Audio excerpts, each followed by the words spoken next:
Welcome to this course on ChatGPT, where you will master the ability to use AI tools to elevate your career. I'm really excited to have you on board. My name is Brett Sinclair. I am a co-founder of a machine learning and data engineering consultancy called Teraflow.ai, where we make AI happen.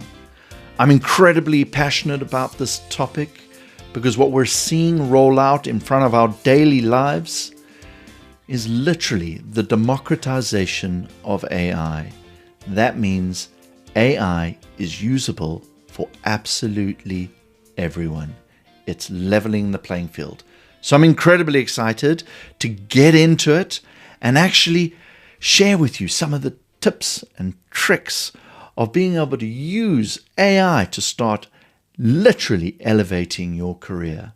It's a very exciting time to be alive and to be working.